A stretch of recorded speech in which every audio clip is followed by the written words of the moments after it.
রাজনৈতিক দলগুলোর দাবির মুখে তবে কি উপদেষ্টা পরিষদ পুনর্গঠন হতে যাচ্ছে? দেখুন, এটা নিশ্চিত করে বলার কোনো অবকাশ নেই। আমরা পাল্টাপাল্টি অভিযোগ দেখতে পাচ্ছি।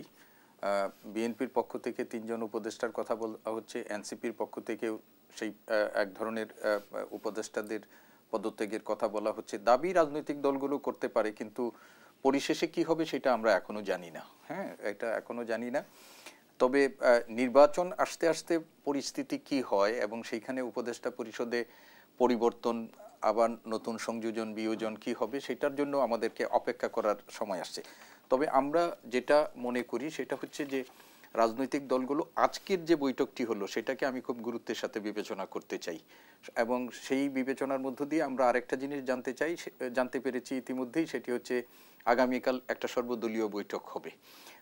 এখন বাংলাদেশের যে পরিস্থিতি, সেই পরিস্থিতির মধ্যে সরকার এবং এই রাজনৈতিক দলগুলোর মধ্যে অব্যাহত আলোচনা, এবং এই আলোচনার মধ্য দিয়ে যতদূর সমঝোতায় উপনীত হওয়ার মধ্য দিয়ে বিচার, সংস্কার এবং পরিশেষে নির্বাচন, যেটা আমরা সবার একটা বড় লক্ষ্য, যে গণতান্ত্রিক প্রক্রিয়া উত্তরণের জন্য যে নির্বাচন, তো একেবারেই এর কোনো বিকল্প নেই।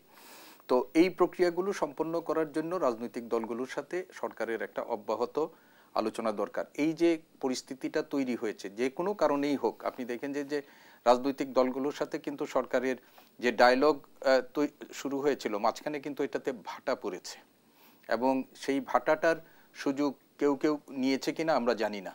এবং আজকে মানব জমিনে একটা রিপোর্ট আছে, সেই রিপোর্টটার মধ্যে আপনারা লক্ষ্য করে দেখবেন যে সেইখানে যে পরিকল্পিতভাবে এখানে ইঙ্গিত করা হয়েছে যে উপদেষ্টা পরিষদের কেউ কেউ ডক্টর মোহাম্মদ ইউনূসকে একটু মানে কি বলবো, যে আড়ালে রেখে অন্য তাদের কোনো এজেন্ডা প্রকাশ করছেন, এই সংশয় কেউ কেউ প্রকাশ